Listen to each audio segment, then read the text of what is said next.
అమరావతిలో జరిగిన జనసేన పార్టీ పదవి బాధ్యత కార్యక్రమంలో డిప్యూటీ సీఎం జనసేన అధినేత పవన్ కళ్యాణ్ పార్టీ నామినేటెడ్ వివిధ పార్టీ పదవుల్లో ఉన్న నాయకులతో విస్తృత స్థాయి సమావేశం నిర్వహించారు. ఈ సందర్భంగా ఆయన పార్టీ ఆలోచన ఆధారిత రాజకీయాలు, సామాజిక సమానత్వం, బాధ్యతాయుతమైన నాయకత్వం గురించి కీలక వ్యాఖ్యలు చేశారు. కూటమి ప్రభుత్వం అధికారంలోకి వచ్చిన తర్వాత అనేక సామాజిక వర్గాలకు కార్పొరేషన్లు ఏర్పాటు చేసినట్టు పవన్ కళ్యాణ్ గుర్తు చేశారు. రెల్లి సామాజిక వర్గానికి కూడా ప్రత్యేక కార్పొరేషన్ ఏర్పాటు చేయాల్సిన అవసరం ఉందని ఆయన స్పష్టం చేశారు. ఈ రోజున ఒక వ్యక్తి వచ్చి నిర్మించాడు జనసేన, అది ఈరోజు వ్యవస్థ అయింది. రేపొద్దున వ్యవస్థ వ్యక్తులు నిర్మించాడు. అందువల్ల ఏ పదవి కూడా మీరు తక్కువ అనుకోవద్దు. ఏది తక్కువ, మనం ఎవరికి ఎక్కువ కాదు, తక్కువ కాదు. It all depend. మీరు పిండే కొద్ది రొట్టె, మీరు ఎంత సమర్థవంతంగా పనిచేస్తారో దాన్ని అంత ఇంపాక్ట్ఫుల్గా నీటి సంఘాలు మీరు పని చేయాలంటే మీరు ఎంత ఉందో మీకు పని చేయడానికి. రైతు కన్నీరు తొడవగలరు మీరు. అది కానీ మీరు పెట్టుకున్నారంటే చాలా చాలా అద్భుతం. మన ఈ మధ్యన అంటే ఇంకోటి, పొద్దున్నే మీటింగ్ అంటే జస్ట్ నేను ఎంత బాధ్యతగా ఉన్నాను చెప్పడానికి మీకు చెప్తున్నాను. ఒకటి, మీరు ప్రతి నాయకుడికి బాధ్యత తగ్గించాల్సిన అవసరం ఉంది. అంటే ప్రతి సమస్య, ఇప్పుడు ఒక ఊళ్ళో రోడ్ లేకపోతే పవన్ కళ్యాణ్ దగ్గరికి వచ్చేస్తే రోడ్డు వచ్చేస్తాను అన్నారంటే ఇట్స్ అ ఫెయిల్యూర్. అది ఒక జిల్లా కలెక్టర్, స్థానిక ఎమ్మెల్యే చేయాల్సిన పని, స్థానిక సర్పంచ్ చేయాల్సిన పని ఒక ఉప ముఖ్యమంత్రి స్థాయి వ్యక్తికి వచ్చి సాల్వ్ అవుతుంది అంటే అది మన ప్రజాస్వామ్యం తాలూకు లక్షణాన్ని బలహీనపడిందని అర్థం. అది అసలు నా దగ్గరికి రాకుండా ఉండాలంటే ఏం చేయాలన్న దానికి నేను ఆలోచిస్తున్నాను, దానికోసం ప్రయత్నం చేస్తున్నాను. అంటే ఒక ఆడపిల్ల వచ్చి, ఒక చూపు సరిగ్గా లేని ఆడబిడ్డ ఇండియాని రిప్రజెంట్ చేస్తూ వచ్చి ఆ పాప అడిగింది, మా ఊరికి రోడ్డు వేయమని. అది ఎవరిని అడగాలి? నన్ను కాదు అడగాల్సింది. నిజంగా ఇంపాక్ట్ఫుల్గా గవర్నెన్స్ ఉంటే, అంటే ఇప్పుడు కాదు, ఒక 5 సంవత్సరాలని కాదు, గత దశాబ్దాలుగా మనం ఏం చేస్తున్నామంటే ప్రజాస్వామ్యం తాలూకు స్ట్రక్చర్ని వీకెన్ చేస్తున్నాం. నాయకుడు ఇంపార్టెంట్ అయిపోయాడు, వ్యవస్థను చంపేస్తున్నాం. అది మారాలి. అంటే ఎందుకు అంటే, నాకు చాలాసార్లు నేను నక్సల్ గురించి మాట్లాడుతాను. ఎందుకు మాట్లాడతానంటే నాకు ఇంతమంది ఎందుకు వెళ్ళిపోయింటారు ఈ అడవుల్లోకి నాకు అర్థం కాదు ఇప్పుడు. అంటే ఎంత కోపం ఉండాలి వీళ్ళకి. ఆ కోపం ఎక్కడికి పోదు. మనం ఆపరేషన్లు చేయండి, ఇంకోటి చేయండి, కగారు చేసినా కానీ అది ఇంకో ఫామ్ తీసుకుంటుంది అది. సో దానికి ఏం మారాలి? దాని అల్టిమేట్ మంది ఏంటి? Correction in democracy. What is a correction in democracy అంటే accountability in democracy, responsibility in democracy. ఆ చిన్న పదవా పెద్ద పదవాని కాదు. కోపం ఎక్కడికి పోద్ది? నేను అందుకని తపన పడుతున్నాను ఈరోజు, నా కోసమో నా పిల్లల కోసమో మన కోసం కాదు. నేను తపన పడుతుంది, చూస్తుండగా పాడైపోతుంది మన ఈ ప్రజాస్వామ్య వ్యవస్థ అని అనిపిస్తుంది. అంటే మన కళ్ళ ముందు ఒకడు కూర్చొని ఒక మాజీ ముఖ్యమంత్రి గారి సతీమణిని ఇష్టారాజ్యంగా తిడితే మనం ఏమి చేయలేని నిస్సహాయ స్థితిలో ఉన్నామంటే భయం వేస్తుంది నాకు. అంటే ఎలయన్స్ తాలూకు ఎందుకు పెట్టామంటే రేపొద్దున ఎదురింటోటి జరుగుతుంది మన సంబంధం లేదు, పక్కింటోటి జరుగుతుంది మన సంబంధం. రేపొద్దున ఇంట్లో వచ్చి కూర్చుంటుంది, అప్పుడు ఎవడు రాడు. అంటే కొన్నిసార్లు ఎందుకు నేను 10 సంవత్సరాలు 15 సంవత్సరాలు మాట్లాడుతుంటానంటే అదేదో మనం తగ్గాలనో ఇంకొకరు పెంచాలనో అని కాదు. అసలు ముందు ప్రజాస్వామ్య వ్యవస్థని బలోపేతం చేసిన తర్వాత, ఒక లెవెల్ గేమ్ వచ్చిన తర్వాత అప్పుడు వేరే ఆలోచన. Till then I want the strength in alliance. ప్రజాస్వామ్యాన్ని బలహీనపరిచే పరిస్థితుల్లో అందరం మనం కొట్టుకుంటా ఉంటే ఏం జరుగుద్దంటే అరాచకమే రాజ్యం వెళ్తుంది. నాకు చాలా చాలా భయం అది.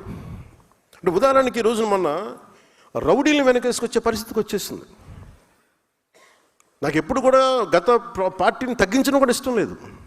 ఉదాహరణ సామినేని ఉదయభాన్ గారు ఉన్నారు, పెండెం దొరబాబు గారు ఉన్నారు, కిలా రోసయ్య గారు ఉన్నారు, అలాగే జయమంగళం నుంచి ఉన్న వెంకటరమణ గారు ఉన్నారు. వీళ్ళెవరూ కూడా గౌరవప్రదంగా ఉండేవాళ్ళు. They are career politicians, there is no doubt about it. కానీ వాళ్ళకి గీతలు తెలుసు. వాళ్ళకి అలాంటి వ్యక్తులు వాళ్ళ దాటికి ఇమ్మడలేకపోయారు, ఇబ్బంది పడ్డారు. మీ వల్ల ఇలా జరుగుతుందని నేను రాగానే చెప్పాను. మనం గెలిచిన వెంటనే నేను అదే మన మంగళగిరి ఆఫీసులో, జనసేన ఆఫీసులో కూర్చొని రెచ్చిపోండి. ఈరోజు నేను ఎప్పుడు చెప్పలేదు, అట్లా చెప్పలేదు ఎప్పుడు. గెలవగానే అసలు మనం ఏంటో చూపిద్దాం, అలాంటి పిచ్చి మాటలు నేను ఎప్పుడు మాట్లాడను. ఎందుకంటే బాధ్యత గల వ్యక్తులు ఎలా మాట్లాడుతాం? రెచ్చిపోదాం, మనం వచ్చాం కాబట్టి మన టైం అయింది, ఇంకా చూపిద్దాం ఒక్కొక్కటి తడాక అంటాం పిచ్చిగా. ఆ బాధ్యత ఉంటే మనం ఎందుకు ఈ స్థాయి దాకా ఎందుకు వస్తాయి? మన ప్రజలు నమ్మారంటే నువ్వు బ్యాలెన్స్కి వెళ్తావని కదా. సో నాకు ఆ బ్యాలెన్స్ని మీరు సమాజంలోకి మీ పదవి ద్వారా తీసుకెళ్ళండి.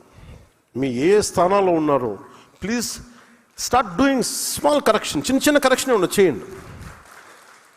చిన్న చిన్న కరెక్షనే కావచ్చు, అది మీరు బాధ్యతగా చేయాల్సి వస్తుంది.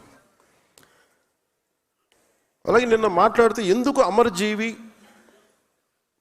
పొట్టి శ్రీరాములు గారి పేరు పెట్టాల్సి వచ్చింది, అమరజీవి జలవాహిని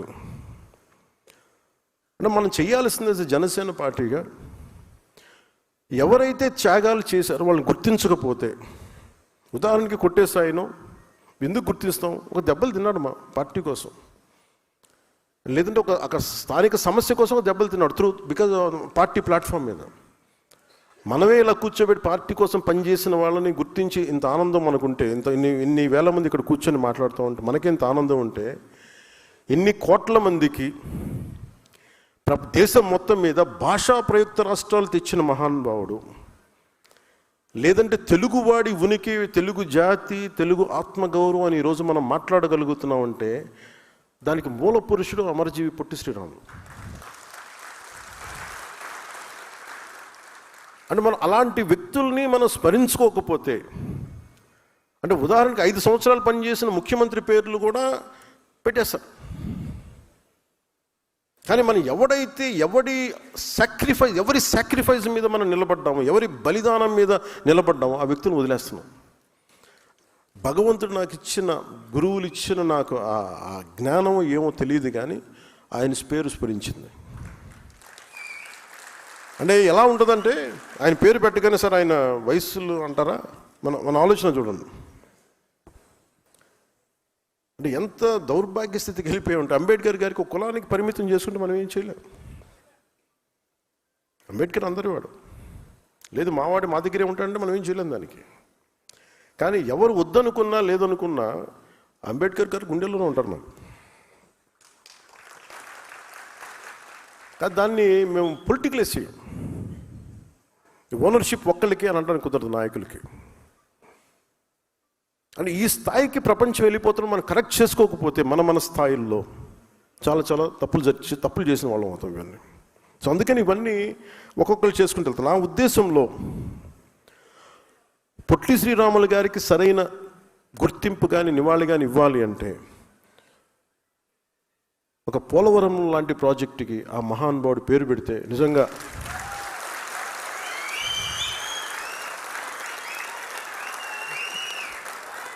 ఎందుకంటే అంటే భాషా ప్రయుక్త రాష్ట్రాలు తెచ్చినవాడు, ఆకలితో అలమటించినవాడు. అంటే పోలవరం ప్రాజెక్ట్ అంటున్నాం, కానీ అలాంటి నాకు అనిపించింది ఒక చిన్నపాటి ఒక 2 మండలాలకు ఒక జిల్లాకు వచ్చే దానికి కాదు దీనికి పెద్ద పేరు పెట్టాలంటే, ఒకసారి ఇలాంటి ప్రతిపాదన అంటే ఇది నా ఉద్దేశం.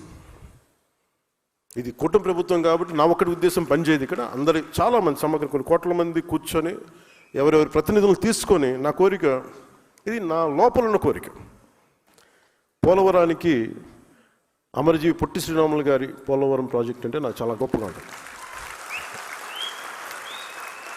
అది కుదురుతుందో లేదో మనకు తెలియదు, కానీ బట్ నాకైతే కోరిక.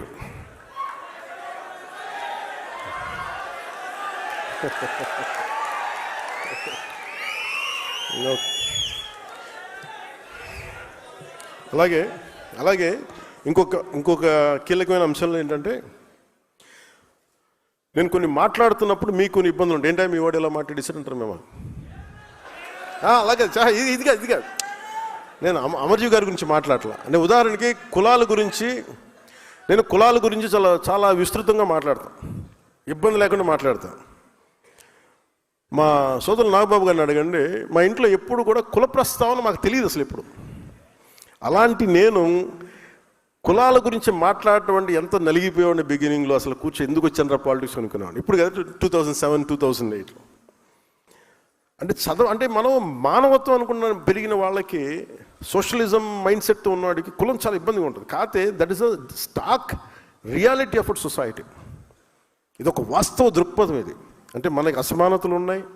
కొన్ని కులాలు అగ్రస్థానంలో ఉంటాయి, కొన్ని కులాలు వెనకబాటు స్థానంలో ఉంటాయి, కొన్ని వృత్తి కులాలు ఉంటాయి, వృత్తి కళలు వాటికి పరిమితం అయిపోయినాయి. అందుకని కులాలని నేను సమగ్రంగా స్టడీ చేశాను. స్టడీ చేసుకున్న తర్వాత అప్పుడు అవగాహనతో వచ్చి మాట్లాడాను. అందుకు నాకు ఇబ్బంది ఏముండదు. నేను ఒక కులం గురించి మాట్లాడుతున్నానంటే ఇంకో కులాన్ని ఎప్పుడు పెంచడం కాదు, ఇంకో కులాన్ని తక్కువ చేయడం కాదు, ఒక వాస్తవాన్ని మాట్లాడుతున్నాను అంతే.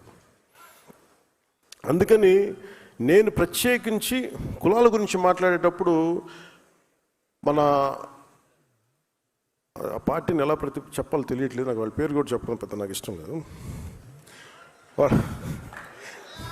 అంటే అలాగే అంటే అలా అంటే ఆకు రౌడీలను మా సపోర్ట్ చేస్తాం, మేము మేము మేము రౌడీజం చేస్తాం అనే వాళ్ళతో వాళ్ళ పార్టీగా నాకు గుర్తించట్లేదు. ఒక రౌడీల సమూహంలాగా అనిపిస్తుంది ఒకసారి. సారీ టు సే, నా ఉద్దేశం అలా అలా చేయకూడదు కదా అంట. దెర్ ఇస్ వాళ్ళు పొలిటికల్ పార్టీ అయితే మీరు పాలసీ విధానంలో మాట్లాడాలి. మీరు పాలసీ విధానం మీరు ఈ పాలసీ చేశారు, వచ్చాక మేము రద్దులు చేస్తాం. ఇప్పుడు ఉదాహరణకి మొన్న నాకు నిన్న కూడా ఆయన వారికి శుభాకాంక్షలు తెలియజేశాను, పుట్టినరోజు శుభాకాంక్షలు. అంటే మనస్ఫూర్తిగా చెప్తాను, నాకు లోపల ఎవరు శత్రువు కాదు. నాకు వారి విధి విధానాలతోనే నేను వ్యతిరేకిస్తాను తప్ప నాకు ఎప్పుడు కూడా శత్రుత్వం లోపల ఉండదు. మీరు కనుక మీ విధి విధానాలతోటి ప్రజలకి ఇబ్బంది కలిగితే నేను ఇంకా గొడవ పెట్టుకోవడానికి నా జీవితకాలం సంసిద్ధం. నేను అసలు నాకు ఆ భయం కూడా లేదు. నాకు ఆ భయం కానీ లేదు. మనం ఏదన్నా జరిగితే బహుశా ఇలా జరిగితే ఆ భయాలు ఉండవు. అలాంటి అనుకుంటే ఇక్కడ దాకా ఎందుకు వస్తాం? రాం, ఉండం, పోతాం, కానీ అడుగు ముందుకే వేస్తాం. దేనికి వేస్తాం అడుగు? పిచ్చి ఐడియాలజీతోటో లేదంటే పిచ్చితో కాదు, చాలా బలమైన ఐడియాలజీ ఉంది కాబట్టే బతుకుతాం. కాబట్టి ధైర్యం, that with in the constitutional limits. అంటే రాజ్యాంగ పరిధిలోనే మాట్లాడతాం, పోరాటం చేస్తాం తప్ప ఇంకా అవసరం అనుకుంటే లాస్ట్ ఫేజ్ రోడ్ల మీదకి వచ్చి గొడవ పెట్టుకోవాలి. మన తెలంగాణ బోర్డర్లో మనం గొడవ పెట్టుకున్నట్టుగా అప్పుడు దాకా ఇంకా రావాలంటే దాని లాస్ట్ ఫేజ్ ఇంకా తప్పదు.